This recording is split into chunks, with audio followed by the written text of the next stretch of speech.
ગુજરાત વિધાનસભાની ચૂંટણીઓ જેમ જેમ નજીક આવતી જાય છે તેમ તેમ રાજકીય પક્ષો ઉમેદવારો જાહેર કરી રહ્યા છે। તે સુરત પૂર્વ બેઠક પર મોડી રાત્રે કોંગ્રેસે અસલમ સાયકલવાલાને ટિકિટ આપી હતી। ભાજપના સિટિંગ ધારાસભ્ય અરવિંદ રાણા સામે અસલમ સાયકલવાલાએ મેદાને ઉતરતા જ રાજકીય ગરમાટો જોવા મળી રહ્યો છે। તો ઉમેદવાર જાહેર થતાં જ અસલમ સાયકલવાલાએ ભાજપના ધારાસભ્ય પર પ્રહારો કર્યા હતા અને G24 ચેનલ સાથે વાતચીત કરી હતી। ગુજરાત વિધાનસભાની ચૂંટણીને 2 તબક્કામાં યોજાનાર છે, ત્યારે પહેલા તબક્કામાં યોજાનારા મતદાનમાં સુરતનો પણ સમાવેશ થાય છે।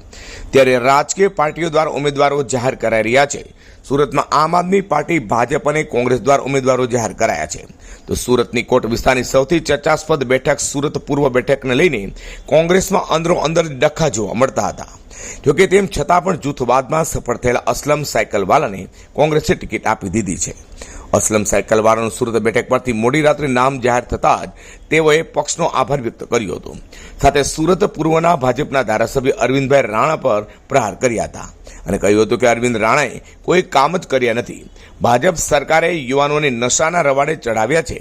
અસલમ સાયકલવાલા ઉમેદવાર જાહેર થયા બાદ શુક્રવારે સવારે ઘરેથી પગપાળા નીકળી ચોક બજાર ખાતે આવેલા ખ્વાજા દાના સાહેબની દરગાહે જઈ દુઆ કર્યા બાદ ચોક બજારમાં આવેલી ગાંધીજીની પ્રતિમાને નમન પણ કર્યું હતું અને બાદમાં તે G24 ચેનલ સાથે વાતચીત કરી હતી। નમસ્કાર દર્શક મિત્રો, ચૂંટણીના પડઘમ વાગી ચૂક્યા છે અને હવે તો નામો પણ નોંધાઈ ચૂક્યા છે। અત્યારે આપણે છીએ 159 કોંગ્રેસના ઉમેદવાર પૂર્વ વિધાનસભાના સુરતના અસલમભાઈ સાયકલવાલાને। તેમની ઉપર કોંગ્રેસે ભરોસો મૂકીને જે રીતે ટિકિટ આપી છે અને 100% તેઓ સાર્થક બતાવશે। આવો આપણે મળીએ અસલમભાઈ સાયકલવાલા। જી નમસ્કાર અસલમભાઈ। નમસ્કાર। જે રીતે લોકોનો વિરોધ હતો એમને ઉપર અને છતાં પણ બધાને સાઈડમાં કરીને તમને ટિકિટ આપી જશે કહું છું। જો એ વિરોધ મને એવું કંઈ લાગ્યું નહીં કે વિરોધ જેવો છે ને કોંગ્રેસ પાર્ટી લોકશાહીમાં માનનારી પાર્ટી છે। વિરોધ કરવાનો કે ટેકો આપવાનો બધાના અધિકાર છે। આપણી લોકોને અને કોંગ્રેસ અથવા આગળ એટલી જ રજૂઆત હોય કે એટલી જ અપીલ હોય કે પાર્ટી ફોરમમાં રજૂઆત કરો। ટિકિટ માંગનારા 40 જણા હતા, કોઈ એકને જ મળવાની હતી અને કોંગ્રેસ પક્ષના હાઈકમાન્ડે મારા જેવા કાર્યકર પર એક વિશ્વાસ રાખીને જે ટિકિટ આપી એનાથી એક સૌ કાર્યકર્તાઓમાં એટલો મેસેજ ગયો કે કોંગ્રેસ પક્ષ સાથે સીધી રીતે સંકળાયેલા અને સનિષ્ઠતાથી કામ કરતા કાર્યકર્તાઓની હાઈકમાન્ડ નજર રાખે છે અને એની કદર થાય છે। એટલે મારા જેવા એક અતના કાર્યકરને ટિકિટ મળવાથી એક કાર્યકર્તામાં જોશ અને ઉત્સાહ વધ્યો છે।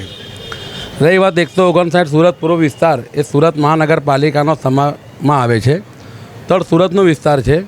એ તળ સુરત કે જેને કારણે આજે સુરતનો 476 ચોરસ કિલોમીટરનો જે વિસ્તાર છે એનો ઉદ્ભવ વિસ્તાર એ આ સુરતનો તળ વિસ્તાર છે।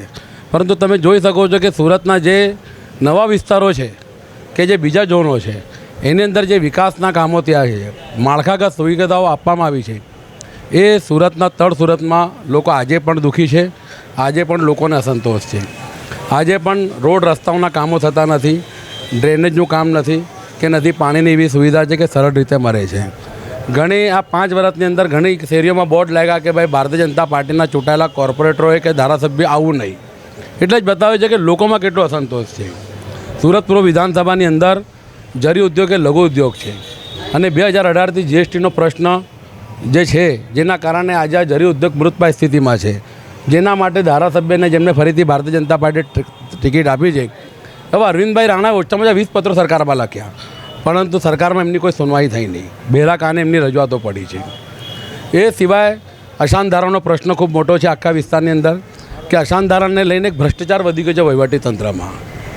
અશાંતધારાની ફાઇલ એની ક્લિયર થાય છે કે જે ભારતીય જનતા પાર્ટીનો એજન્ટ હોય કે ભારતીય જનતા પાર્ટી સાથે સંકળાયેલ વ્યક્તિ હોય એ ફાઇલનું બ્રીફ પકડીને ચાલે તો એનું ક્લિયર થાય છે અને સામાન્ય માણસ રખડી જાય છે, પોલીસ તંત્રમાં હોય કે કલેક્ટર કચેરીમાં હોય કે મામલતદાર કચેરીમાં હોય।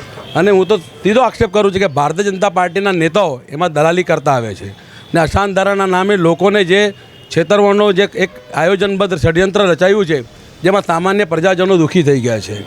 આજે કોઈ પોતાનું મકાન વેચવા ઈચ્છે છે, આખી પેઢી વેચવા ઈચ્છે છે, પણ તેમ છતાં એનું મકાન વેચાતું નથી ને ભારતીય જનતા પાર્ટીનો કોઈ પણ કાર્યકર્તા જઈને અરજીઓ કરે છે અને પછી સેટલમેન્ટો કરે છે। જે આ આયોજનબદ્ધ રીતે ષડયંત્ર છેલ્લા 5 વર્ષમાં ચાલ્યું છે એનાથી લોકો ત્રાસી ગયા છે। ગુજરાત સરકારની જે કંઈ યોજનાઓ છે એનો સામાન્ય જન સુધી લાભ પહોંચતો નથી। એક ભારતીય જનતા પાર્ટીના જે કંઈ જનપ્રતિનિધિઓ એમના માનસિકતા એવી છે કે બસ એક રાગ દ્વેષ છે કે આ સમાજનો, આ કોમનો, આ ગરીબ છે તો એનું મારે કામ નથી કરવું। આ લક્ષ્ય સાથે કામ કરતા હતા એનો જડબાતોડ જવાબ આપવાનો સમય હવે પાકી ગયો છે. જનપ્રતિસાદ કેવો મળી રહ્યો છે? આપ જોઈ શકો છો ને તો કહું છું કે આખા વિસ્તારમાં ફરો, લોકોમાં જે ભારતીય જનતા પાર્ટીના જે 5 વર્ષના કાર્યકાળમાં સતત બધેલ મોંઘવારી, યુવા બેરોજગારી, શિક્ષણ અને આરોગ્યનું જે કથળતું જતું સ્તર, એના કારણે લોકોમાં રોષ છે અને ભારતીય જનતા પાર્ટીનું શાસન સરેઆમ નિષ્ફળ ગયું છે. અહીંના જે ધારાસભ્ય છે સરેઆમ નિષ્ફળ અને નબળા પુરવાર થયા છે, જેના કારણે મને વિશ્વાસ છે કે લોકોનો દરેક ધર્મ દરેક જાતિના સામાન્ય લોકોનો મને પ્રતિસાદ મળશે અને ચોક્કસપણે 1 તારીખે તમને મતદાનમાં પણ એની અસર જોવા મળશે અને 8 તારીખે જે પરિણામ આવશે તો સુરતની અંદર કોંગ્રેસની જો પ્રથમ કોઈ સીટ જીતાશે તો એ સુરત પૂર્વ વિધાનસભાની સીટ કોંગ્રેસ પાર્ટી તરીકે ઉમેદવાર તરીકે જીતે એટલો મને વિશ્વાસ છે.